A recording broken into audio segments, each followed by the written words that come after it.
So ఈ వీడియోలో మనము ఎవరు పవర్ఫుల్, ఐఏఎస్ ఎక్కువ పవర్ఫుల్లా, ఐపీఎస్ ఎక్కువ పవర్ఫుల్లా, సో ఇక్కడ ఈ డీటెయిల్ ఇన్ఫర్మేషన్ అనేది మనం ఇక్కడ తెలుసుకోవడానికి ప్రయత్నం చేద్దాము. అండ్ నేను already IAS job versus software job ఎలా ఉంటుంది, సో దీనికి ఉండే అడ్వాంటేజెస్ ఏంటి, దానికి ఉండే అడ్వాంటేజెస్ ఏంటి అని ఇన్ డీటెయిల్గా నేను ఆల్రెడీ ఒక వీడియో చేశాను. ఒకవేళ మీరు చూడకపోతే ఆ వీడియో చూడొచ్చు. అయితే ఎవరు పవర్ఫుల్ అనే దాన్ని తెలుసుకునే ముందు అసలు వీళ్ళకి సాలరీస్ ఎలా ఉంటుంది, ఏంటి, ఎలా స్టార్ట్ అవుతుంది, వీళ్ళకి ఇచ్చే బెనిఫిట్స్ ఏమేమి ఉన్నాయని మనం ఒకసారి చూసుకుంటే, సో ఇక్కడ ప్రతి ఒక్కటి కూడాను లైక్ బేసిక్ పే కాడి నుంచి కానీ, సెక్యూరిటీ కాడి నుంచి కానీ, హౌస్ కాడి నుంచి కానీ, అంటే వీళ్ళకి ఇచ్చే సపరేట్ క్వార్టర్స్ కానీ, డిఏ కానీ లేకపోతే వీళ్ళకి ఐపీఎస్ కి అయితే స్పెషల్ స్టాఫ్ అయితే ప్రొవైడ్ చేస్తారు, లైక్ డ్రైవర్స్ అని, అండ్ ఇంకా రకరకాలుగా సపోర్ట్ చేస్తూ ఉంటారు. వేరియస్ హౌస్ హోల్డ్ ఏదైతే ఐఏఎస్ ఉందో, ఐఏఎస్ కి హౌస్ హోల్డ్ థింగ్స్ కూడా గవర్నమెంటే కంప్లీట్ ఫెసిలిటీ ప్రొవైడ్ చేస్తుంది. అండ్ ఎస్ ఇద్దరికి అఫీషియల్ వెహికల్ ప్రొవైడ్ చేస్తారు. అండ్ ఇద్దరు శాలరీ కూడా స్టార్టింగ్ 56,100 ఉంటుంది. అండ్ హైయెస్ట్ పే అయితే ఐఏఎస్ కి 2,50,000 ఉంటుంది, ఐపీఎస్ కి అయితే 2,25,000 ఉంటుంది. అండ్ ఇక్కడ గ్రాటిట్యూడ్ చూసుకున్నా గానీ, లీవ్ ఎన్హాన్స్మెంట్, ప్రావిడెంట్ ఫండ్, ప్రతి ఒక్కటి కూడాను కొంచెం ఎక్కువ స్లైట్ డిఫరెన్స్ ఉంటుంది, ఎక్కువ డిఫరెన్స్ అయితే ఉండదు. కానీ వెన్ ఇట్ కమ్స్ టు ఎవరు పవర్ఫుల్ అంటే ఒక మీకు క్వశ్చన్ చెప్తాను. సరే, ఐఏఎస్ ఆస్పెక్ట్ లో సో వీళ్ళ జాబ్ రోల్స్ ఎలా ఉంటాయి ఒకసారి మనం చూసుకుంటే, రోల్స్ అండ్ రెస్పాన్సిబిలిటీస్ చూసుకుంటే, ఐపీఎస్ ఐఏఎస్ కి administrative governance, policy formulation, public service delivery, law enforcement, maintaining law and order, crime prevention.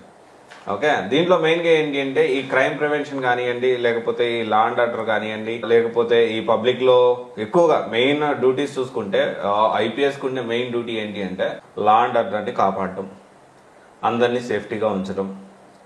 And తర్వాత వచ్చేసి మన జనాల్లో, ప్రజల్లో నమ్మకాన్ని పోగొట్టుకోకుండా ఉండడం. ఇది మెయిన్ గా ఒక పోలీస్ ఆఫీసర్ గా డ్యూటీ. కానీ సో కొంతమంది దీన్ని కరెక్ట్ గా చేసే వాళ్ళు ఉంటారు, కానీ మనం చూస్తూ ఉన్నాం కరెక్ట్ గా చేయని వాళ్ళు కూడా చాలా మంది ఉన్నారు మేబీ. ఓకే, ఎందుకంటే మనము ఆ ట్రస్ట్ అనేది పబ్లిక్ లో అయితే ఎంత బిల్డ్ అవుతుందంటే అది మనము చెప్పలేము. ఎందుకంటే మనం న్యూస్ చూస్తూ ఉంటాము, చాలా చిన్న చిన్న క్యాడర్స్ వాళ్ళు, ఎస్ఐ గానీ, కానిస్టేబుల్ గానీ, సిఏ గానీ, ఇలా ఏంటి అంటే దుర్భాషలాడుతూ, రకరకాల లకారం పలుకుతూ, రకరకాల సంబంధించిన వీడియోస్ అనే సోషల్ మీడియాలో వైరల్ అయిన మనం చూసాం. అయితే ఐపీఎస్ ఆఫీసర్ మెయిన్ డ్యూటీ వచ్చేసి అప్హోల్డింగ్ లాని కాపాడడం, safety and public trust. And definitely దీన్ని ఎంతమంది ఫాలో అవుతున్నారు ఏంటి అనేది పక్కన పెడదు. సో ఈ రోజు ఎవరు పవర్ఫుల్, ఐఏఎస్ పవర్ఫుల్లా, ఐపీఎస్ పవర్ఫుల్లా అంటే ఇక్కడ ఒక విషయం ఏంటి అంటే ఐఏఎస్ అనేది గవర్నమెంట్ ఏదైతే అనుకుంటుందో కానీ, లేకపోతే పాలసీ మేకింగ్ చేస్తారో, లేకపోతే ఈ గవర్నెన్స్ అంటే ప్రజాపాలన చేసేది ఎవరైతే ఉన్నారో ఐఏఎస్ అంటే మనకు ఒక పథకాలు అందాలి, లేకపోతే మన గవర్నమెంట్ ఒక స్కీమ్ తీసుకొస్తుంది, లేకపోతే ఇంకా వేరేది ఏదైనా కానీ, అంటే పరిపాలనా పరంగా ప్రతి ఒక్కటి చూసుకునేది ఐఏఎస్. అండ్ ఇక్కడ ఇప్పుడు ఏదైతే సేఫ్టీ పరంగా రక్షక భటులు ఏదైతే ఉందో, అంటే ఈ పోలీస్ డిపార్ట్మెంట్ ఒక్కటే ఐపీఎస్ చేతిలో ఉంటుంది. ఈ పోలీస్ డిపార్ట్మెంట్ కూడా మళ్ళీ మొత్తంగా ఓవరాల్ గా చూసుకుంటే ఐఏఎస్ కి ఇవి అటాచ్ అయి ఉంటాయి.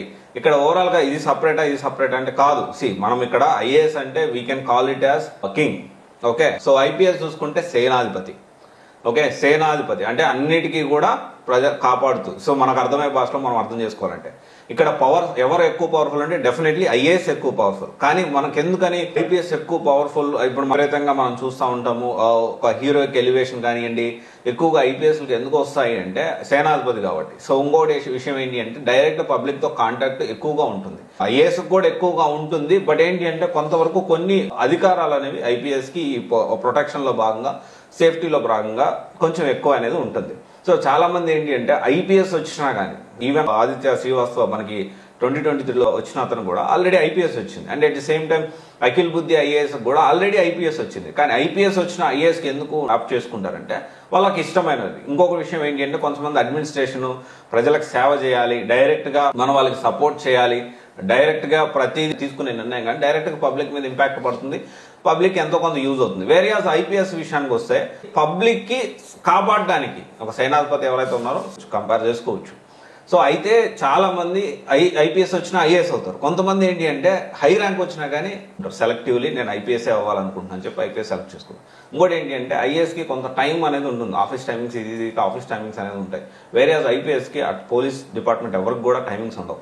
అండ్ ఇంకో ఇన్ఫాక్ట్ అంటే అవసరమైన ఎమర్జెన్సీ కేసెస్ లో ఐఏఎస్ కూడా రావాల్సి ఉంటుంది, బట్ హోల్ డిఫరెంట్ స్టోరీ. కొంచెం ఐపీఎస్ కి ఆ లిమిటేషన్ అనేది ఉండదు అనమాట. సో ఇన్వెస్టిగేషన్ కోసం ఎవరినైనా కాపాడడం కోసం ఈ రైతు మొగళ్ళు కష్టపడాల్సి ఉంటుంది. ఇక్కడ ఏంటి అంటే మెయిన్గా ఎవరు పవర్ఫుల్ అంటే ఐఏఎస్ పవర్ఫుల్, అదైతే క్లియర్. కానీ ఇక్కడ మనం అర్థం చేసుకోవాల్సిన విషయం ఏంటి అంటే ఈ రెండు కూడా గవర్నమెంట్ జాబ్స్లో ఒక నార్మల్ జాబ్సే. అండ్ దీన్ని అంటే చాలా హీరోయిక్ నేనేం చెప్పదలుచుకున్నాను, కొంతమంది ఏంటి అంటే హీరోయిక్ ఎలివేషన్స్ చూసేసి వీళ్ళకు ఉండే కష్టాలు వీళ్ళకి చాలా ఉంటాయి. ఐఏఎస్కి చాలా కష్టాలు ఉంటాయి, ఐపీఎస్కి కూడా చాలా కష్టాలు ఉంటాయి. చాలా మందిని చూసాము మొన్నటిదాకా సోషల్ మీడియాలో హీరోయిక్ ఎలివేషన్ ఉన్న వాళ్ళు తర్వాత ఇబ్బంది పడిన పరిస్థితులు మనం చూస్తున్నాం. ఇక్కడ వీళ్ళకి చెప్పాలి అంటే క్యాడర్ పెరిగే కొంది వాళ్ళకి ఫుల్ పవర్ ఉంటుంది, వాళ్ళు ఏం చేసినా నడుస్తుంది అనేం లేదు. సో డెఫినెట్లీ వాళ్ళకు ఉండే లిమిటేషన్స్ వాళ్ళకు ఉంటాయి, వాళ్ళకు ఉండే ప్రాబ్లమ్స్ వాళ్ళకు ఉండే కష్టాలు వాళ్ళకు ఉంటాయి. ఓకే, సో ఫ్యామిలీని పండగల్ని వదిలేసి రావడం, లేకపోతే పొలిటికల్గా ప్రెజర్ ఎక్కువ ఉంటుంది, పొలిటికల్ ప్రెజర్ అనేది ఇద్దరి మీద ఎక్కువ ఉంటుంది, అండ్ రకరకాల కారణాలు వాళ్ళకు ఉండే కష్టాలు వాళ్ళకు ఉంటాయి. సో ఐఏఎస్ వర్సెస్ ఐపీఎస్ అయితే ఇది. దీనికి సంబంధించిన వీళ్ళకిద్దరికి వచ్చే ఈ రెండు క్యాడర్స్ కి వచ్చే ఏదైతే ఫెసిలిటీస్ ఉన్నాయో గవర్నమెంట్ నుంచి వచ్చిపోయి ఆల్మోస్ట్ ఈక్వల్ గా ఉంటుంది. And yes definitely. And UPSC civils IAS ఐపీఎస్ఏ కాదండి, చాలా సర్వీసెస్ ఉన్నాయి. వాటన్నిటి గురించి కూడా నేను డీటెయిల్గా ఎక్స్ప్లెయిన్ చేయడానికి 1 by 1 ప్రయత్నం చేస్తాను. Okay, thank you.